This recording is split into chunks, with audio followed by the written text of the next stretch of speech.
Davos పర్యటనకు వెళ్తున్నటువంటి Trump, Davos Switzerland వైపుగా వెళ్తున్నటువంటి ట్రంప్ ఒక ఎయిర్ ఫోర్స్ విమానాన్ని ఉపయోగిస్తున్నారు. అయితే ఎయిర్ ఫోర్స్ విమానం ఒక్కసారిగా ఎమర్జెన్సీ ల్యాండింగ్ చేయాల్సి వచ్చింది. యుఎస్ ఎయిర్ బేస్ లో ఎమర్జెన్సీ ల్యాండింగ్ చేశారు. సో పెద్ద ఎత్తున హై టెన్షన్ నెలకొంది. అసలు టెక్నికల్ సమస్య, ఒక అగ్రరాజ్యానికి అధినేతగా ఉన్నటువంటి వ్యక్తి, అధ్యక్షుడిగా ఉన్న వ్యక్తి, ఆయన విమానం ఈ రకంగా ఒక ప్రమాదానికి గురవడంతో అందరూ కూడా ఒకసారిగా షాక్ గురయ్యారు. ఇక్కడ ప్రమాదం అంటే ఏదో ఢీ కొట్టిందనో లేకపోతే ఇంకేదో ఉగ్రచర్యలని కాదు, టెక్నికల్ సమస్య. సో 1కి 10 సార్లు క్రాస్ చెక్ చేసేటువంటి ఆ విమానంలో ఇటువంటి టెక్నికల్ ఇష్యూ ఎందుకు వచ్చింది? సో ట్రంప్ వెళ్తున్నటువంటి విమానం టెక్నికల్ ఇష్యూ రావడం ఏంటి అనే రకంగా అందరూ కూడా ఆశ్చర్యపోతున్నారు. సో ట్రంప్ విమానానికి టెక్నికల్ ఇష్యూ వచ్చిన నేపథ్యంలో అందరూ కూడా ఒకసారిగా ఆ విమానాన్ని అటు యుఎస్ ఎయిర్ బేస్కి తరలించాల్సి వచ్చింది. సో దీంతో ఆ విమానం అక్కడే ఎమర్జెన్సీ ల్యాండింగ్ తీసుకుంది. సో స్విట్జర్లాండ్ వైపుగా వెళ్ళవలసినటువంటి ఈ విమానం కాస్త ఒకసారిగా సడన్గా ఇటువంటి ఒక టెక్నికల్ ఇష్యూ కారణంగా ల్యాండ్ అవడంతో అందరూ కూడా షాక్ గురయ్యారు. President Donald Trump's journey to Switzerland for the world economic forum briefly faced an unexpected interruption after Air Force One returned to the United States shortly after takeoff. So take off అయినటువంటి చాలా తక్కువ సమయంలోనే వెంటనే తిరిగి మళ్ళీ air బేస్కి చేరుకుంది, అక్కడ land అవ్వాల్సి వచ్చింది. సో దీనిపైన the White House also confirm that the aircraft landed safely at Joint Base Andrews following the identification of minor technical concern. So గాల్లోకి లేచిన తర్వాత ఇన్ని రోజుల పాటుగా మనం ప్యాసింజర్ వెళ్ళేటువంటి విమానాలని గాల్లోకి మిగిలిన తర్వాత ఫ్యూయల్ లేదనో లేకుంటే రకరకాల సమస్యలు అని చెప్పి మధ్యలో ఆగిపోవడాలు, లేకపోతే తిరిగి వెనక్కి రావడాలు, అక్కడ ఏటీసీ పర్మిషన్తో మళ్ళీ ల్యాండ్ అవ్వడాలు ఇలా జరిగాయి. కానీ ఏకంగా ఒక అగ్రరాజ్యానికి అధ్యక్షుడిగా ఉన్నటువంటి డొనాల్డ్ ట్రంప్ స్విట్జర్లాండ్ వైపుగా వెళ్తున్నటువంటి ఆయన విమానంలోనే ఎటువంటి టెక్నికల్ సమస్య వచ్చిందని అంటే కొంత అందరూ కూడా షాక్ గురయ్యారు. అయితే టెక్నికల్ సమస్య జనరల్గా వచ్చిందేనా, ఇంకేదైనా దీని వెనుక కుట్రలు ఉన్నాయన్న కోణాల్లో కూడా అంతా ఆలోచిస్తూ ఉన్నారు. సో జాయింట్ బేస్ ఆండ్రూస్ దగ్గర ఈ విమానం సేఫ్గా ల్యాండ్ అయింది. చిన్న టెక్నికల్ ఇష్యూ అన్నట్టుగా అక్కడ వైట్ హౌస్ కన్ఫర్మ్ చేస్తోంది. So white house press secretary Caroline Leavitt said that the decision to turn back was taken up to a precaution after the crew detected a minor electrical issue అంట. అదొక చిన్న electrical issue, ఆయన వెళ్తున్న విమానంలో ఒక చిన్న electrical issue తలెత్తింది. దీంతో వాళ్ళ డెసిషన్ మేరకే వెంటనే దాన్ని తిరుగు ప్రయాణంలో భాగంగా తిరిగి ల్యాండ్ చేయాల్సి వచ్చింది. సో దాన్ని వెంటనే ఎక్కడి వరకు అయితే వెళ్ళిందో దాని అక్కడి నుంచి తిరిగి మళ్ళీ ఎక్కడైతే స్టార్ట్ అయిందో అక్కడికే చేరుకున్నట్టు తెలుస్తోంది. She emphasised as per white house press secretary that there was no emergency involved and that the return was made out of an abundance of caution. అది ఎమర్జెన్సీ సిచ్యువేషన్ ల్యాండ్ అవడం ఏమీ కాదు, అది ఒక రకంగా ఆయన వెళ్తున్నటువంటి విమానంలో ఈ సమస్య వచ్చిందని గుర్తించారు కాబట్టి ముందస్తు చర్యల్లో భాగంగా దీన్ని నిలిపివేయాల్సి వచ్చిందనేది అక్కడి ప్రెస్ సెక్రటరీ చెప్తున్నమాట. So Trump schedule was to continue his trip abroad another craft and would still attend the world economic forum in Davos. So as per the schedule ఆయన వెళ్తూ ఉన్నారు. ఇంకొక ఆల్టర్నేట్ విమానాన్ని అరేంజ్ చేసి ఆయన షెడ్యూల్ ప్రకారంగానే world economic ఫోరంలో దావోస్లో జరిగేటువంటి ఈ వేదిక పైన అటెండ్ అయ్యే అవకాశం ఉంది అన్నట్టుగా తెలుస్తోంది. So as per official said that the notice was issued shortly after departure, prompting the flight crew to access the situation and opt for a return to base.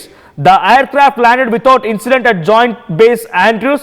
ఎటువంటి ప్రమాదం లేకుండా ముందస్తు చర్యల్లో భాగంగానే ఈ విమానాన్ని తిరిగి ల్యాండ్ చేయాల్సి వచ్చిందనేది అక్కడ అధికారులు చెప్తున్నమాట. So one executed at a sharp U turn, వెంటనే ఎక్కడైతే ఈ ప్రమాదం ఈ యొక్క ఎలక్ట్రికల్ ఇష్యూని వాళ్ళు ఫైండ్ అవుట్ చేశారో on the top of Atlantic పైన గగనంతల పైన ఎగురుతున్న సమయంలో వెంటనే యూటర్న్ కొట్టేశారంట. వెంటనే యూటర్న్ చేసుకొని దాన్ని మళ్ళీ ఫ్లైట్ ట్రాకింగ్ డేటాని కన్ఫర్మ్ చేసుకొని ఏటీసీకి ఇన్ఫర్మేషన్ ఇచ్చి దాన్ని మళ్ళీ నిలిపివేశారు. సో వైట్ హౌస్ కూడా ఈ సంఘటనలో తిరిగి ఆయన మళ్ళీ ఎక్కడైతే యూటర్న్ తీసుకున్నారో అక్కడి నుంచి టెన్షన్ మొదలైంది ఏం జరుగుతుందని చెప్పి. బట్ ఎవ్రీథింగ్ వాజ్ క్లియర్, అంతా సేఫ్గానే ఉంది, ఆయన మళ్ళీ సేఫ్గా ల్యాండ్ అయ్యారని చెప్తున్నారు. సో అక్కడ familiar with the situation set Trump and his team remain composed throughout the process. Rather than disrupting the schedule entirely, arrangements were quickly made for the president to abroad replacement air craft. ఆయన అక్కడ ఇంకా గాల్లో ఎగురుతూ ఉండగానే వెంటనే తిరిగి వస్తున్నారనేటువంటి సిచ్యువేషన్లోనే ఇంకో విమానం రెడీ చేశారంట. ఆయన ఎట్లాగైనా సరే ఆ షెడ్యూల్ ప్రకారంగా వెళ్లాల్సిందే, రీచ్ అవ్వాల్సిందే. సో కాబట్టి వెంటనే ఇంకొక ఆల్టర్నేట్ విమానాన్ని కూడా సిద్ధం చేసుకున్నారు రిటర్న్ జర్నీ కోసం స్విట్జర్లాండ్ వెళ్ళడానికి అన్నట్టుగా తెలుస్తోంది. సో ఏదేమైనా ఒక అగ్రరాజ్యానికి సంబంధించినటువంటి అధ్యక్షుడు వెళ్తున్నటువంటి విమానంలో ఇటువంటి ప్రమాదం అంటే ఇటువంటి ఒక టెక్నికల్ సమస్య ఉంది అని చెప్పి అటువంటి వార్త రావడంతో అందరూ కూడా షాక్కి గురయ్యారు.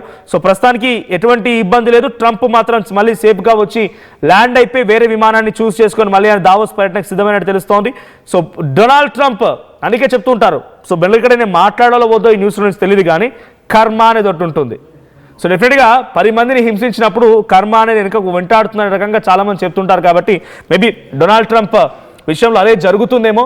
అటు వెనిజులాని స్వాధీనపరచుకోవడం, గ్రీన్లాండ్ నాదే అని చెప్పడం, తర్వాత ఇరాన్ని దాడి చేస్తానని చెప్పడం, ఇండియాపై రకరకాల టారిఫ్ల పేరుతో బెదిరించడం, రష్యాని తిట్టడం, చైనా పైన హుకుం జారీ చేయడం, ఒకటా రెండా ఆయన అధ్యక్షుడైన నాటి నుంచి ఏడాది కాలంలోనే కల్లోలం సృష్టించాడు ప్రపంచం మొత్తం కూడా. సో ఇప్పుడు ఆయన ఎదుర్కొన్న దాంట్లో చిన్న టెక్నికల్ సమస్య, ఇదొక హెచ్చరిక లాంటిది బేబీ ట్రంప్ విషయంలో, ఇదొక హెచ్చరిక లాంటిది కావచ్చు. సో ఆ హెచ్చరిక నేపథ్యంలోనే ట్రంప్ అంతా ఒక్కసారిగా వణికిపోయి తిరిగి ల్యాండ్ అయిన తర్వాత మళ్ళీ యాజ్ పర్ షెడ్యూల్ వెళ్ళాలి కాబట్టి ఆయన వెళ్ళడం జరిగింది.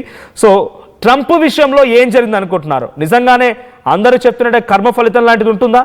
సో కర్మ ఫలితం నిజంగానే ఉంటే ట్రంప్ ఇప్పుడు ఎదుర్కొంది ఆ కర్మ ఫలితంలో మొదటి హెచ్చరికనేనా? సో ట్రంప్ ఇదొక హెచ్చరికగా భావించాలా? సో డెఫినెట్గా అంతా నిజంగా కర్మ ఫలితం అనేది ఉంటే కనుక ఆ దేవుడు చూస్తున్నాడు. సో ట్రంప్ నువ్వు అన్ని దేశాలపై ఈ రకంగానే విరుచుకుపడుతున్నావు కాబట్టి నీకు ఇది ఒక మొదటి శాస్త్ర లాంటిది, ఒక మొదటి హెచ్చరిక లాంటిది అని రకంగా మీరు అనుకుంటున్నారా? మీ అభిప్రాయం ఏంటో కామెంట్ చేయండి. ఏదేమైనా అట్లాంటిక్ గగనతలం పైనుంచి వెళ్ళిన తర్వాత అక్కడ ఒకసారిగా ఈ టెక్నికల్ సమస్య రావడంతో ఆ విమానాన్ని తిరిగి మళ్ళీ యూటర్న్ తీసుకొని ఎక్కడైతే మొదలైందో John Andrews air base, joint base Andrews దగ్గరనే ఆ విమానాన్ని ల్యాండ్ చేశారు. So as of now Trump is safe, అంతా సవ్యంగానే ఉంది. వెంటనే ఇంకొక ఆల్టర్నేట్ ఫ్లైట్ అరేంజ్ చేసి ఆయన షెడ్యూల్లో భాగంగా మళ్ళీ తిరిగి పంపించే ప్రయత్నం చేశారు. So as of now Davos వెళ్తున్నటువంటి సిచ్యువేషన్లో ఈ యొక్క సమస్య తలెత్తడంతో అందరూ కూడా అటు దావోస్లో ఆయన ఆహ్వానించిన వారు కానివ్వండి, లేకపోతే అక్కడ వేదిక కూడా కొంత అలర్ట్ అయింది. So an urgent diplomatic intervention is awaiting President Donald Trump in Davos after days spent hurling threats to US allies over Greenland. గ్రీన్లాండ్కి సంబంధించిన విషయం పైన కూడా కొంత అక్కడ చర్చించే అవకాశం కూడా ఉందంట. సో నార్వే సంబంధించిన విషయంలో కొంత హెచ్చరిక జారీ చేశారు. నాకు శాంతి భద్రతలకు సంబంధించి శాంతి బహుమానం అవసరం లేదు, నోబెల్ ప్రైజ్ నాకు అసలు అవసరమే లేదు, నేను నా ఇష్టం ఉన్నట్టుగా చేస్తా, నాకు అమెరికా ప్రాధాన్యత ముఖ్యమని చెప్తూ అన్ని దేశాలు ఆక్రమిస్తున్నాడు కదా. సో ఈ విషయం పైన స్విట్జర్లాండ్ దావోస్ వేదిక కూడా చర్చ జరిగే అవకాశం కూడా ఉందట. ఒకసారి ట్రంప్ విమాన ప్రమాదానికి సంబంధించిన విషయం పైన ఒక వీడియో వైరల్గా మారింది. ఆ వీడియో ఏంటో చూద్దాం. Air Force One, do you need any assistance? I do have the routes to Andrews when you're ready.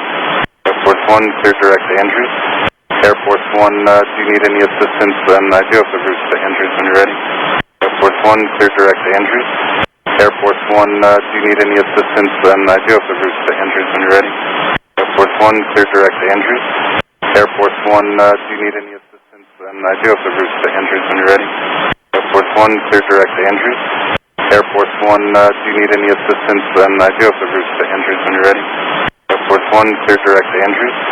Air Force One, do you need any assistance? I do have the routes to Andrews when you're ready. Air Force One, clear direct to Andrews. Air Force One, do you need any assistance? I do have the routes to Andrews when you're ready. Air Force One, clear direct to Andrews. Air Force One, do you need any assistance? The president and those accompanying him were expected to board a new aircraft and resume the trip to Switzerland, Leavitt said. The White House subsequently said that the Air Force One had arrived back at Andrews at 11:07 p.m. అంటే as per American timing ప్రకారంగా మంగళవారం రోజున సాయంత్రం సుమారుగా 8 గంటల సమయానికి 8 గంటల approx 15 ఆ సమయానికి విమానం మొదలైంది. అయితే ఆ విమానం గాల్లోకి ఎగిరింది, కొద్ది దూరం వరకు వెళ్ళింది, సుమారుగా 3 అవర్స్ వరకు అది ట్రావెల్ చేసిందని రకంగా చెప్తున్నారు. అప్రాక్స్ 11:07 p.m.కి మళ్ళీ అది తిరిగి వచ్చి జాయింట్ బేస్ ఆండ్రియూ అనేటువంటి ఆ ఎయిర్ బేస్ దగ్గర ల్యాండ్ అవ్వాల్సి వచ్చింది. సో ఇక్కడ ఈ ఇష్యూ కారణం ఏంటంటే చిన్న ఎలక్ట్రికల్ ఇష్యూ అంట. సో ఒక నార్మల్ విమానంలో చిన్న చార్టెడ్ ఫ్లైట్స్ లాంటినే ఒకసారి గాల్లోకి ఎగిరే ముందు 100కు 200 సార్లు క్రాస్ చెక్ చేసుకుంటూ అన్ని రకాల కూలంకషంగా ఇన్స్పెక్షన్ చేసిన తర్వాత వాళ్ళు గాల్లోకి ఎగురుతూ ఉంటారు, లేకపోతే ఫ్లై అవుతూ ఉంటుంది. అటువంటిది ఒక అగ్రరాజ్యానికి అధ్యక్షుడు ఆయన వెళ్తున్న దాంట్లో ఎన్నిసార్లు క్రాస్ చెక్ చేయాలి, ఎన్ని ఇన్స్పెక్షన్స్ జరగాలి? అలాంటి విమానం ఈ రకంగా ఒక్కసారిగా గాల్లోకి ఎగిరిన తర్వాత ఒక చిన్న ఎలక్ట్రికల్ సమస్య లేదా తిరుగు ప్రయాణంలో ఇంకేదైనా ఇంజిన్ ఆగిపోయి ఉంటే, ఇంకేదైనా ప్రమాదానికి గురై ఉంటే, ట్రంప్ ప్రమాదానికి గురయ్యేవాడు కదా, ట్రంప్ కొంత ఇబ్బంది పడేవాడు కదా. కానీ అటువంటి టెక్నికల్ ఇష్యూస్ అన్నిట్లో ఉన్నాయన్నట్టుగా అర్థమవుతోంది ఇప్పుడు. దీని ద్వారా అన్నిట్లో కూడా టెక్నికల్ ఇష్యూస్ ఉన్నాయి. సో విమాన ప్రమాదాలు జరగడానికి ఒక రకంగా ఇన్స్పెక్షన్ సరిగ్గా లేకపోవడం, సరిగ్గా మెయింటెనెన్స్ లేకపోవడం, క్రాస్ చెక్స్ లేకపోవడం, వన్స్ ఆర్ ట్వైస్ దాన్ని ఇన్స్పెక్ట్ చేయకపోవడమే ఈ ప్రమాదానికి కారణమవుతుంది, ఇటువంటి ఇన్సిడెంట్స్కి కారణమవుతుంది. ఏదేమైనా అంతా సేఫ్గానే ఉంది. ట్రంప్ తిరిగి మళ్ళీ ఎయిర్ బేస్లో ల్యాండ్ అవ్వడం, తర్వాత వెంటనే మరొక ఎయిర్ క్రాఫ్ట్ సహాయంతో మళ్ళీ ఆయన దావోస్ పర్యటన వెళ్ళడం జరిగింది. సో దావోస్లో ప్రస్తుతానికి ఆయన ఒక 2-3 రోజుల పాటు అక్కడే పర్యటించే అవకాశం ఉంది. గ్రీన్లాండ్ విషయం పైన దావోస్లో కూడా చర్చ జరిగే అవకాశం కనబడుతోంది. సో మీరేమనుకుంటున్నారు? కర్మ ఫలితం ట్రంప్ని వెంటాడిందా? మీ అభిప్రాయం ఏంటి? కామెంట్ చేయండి.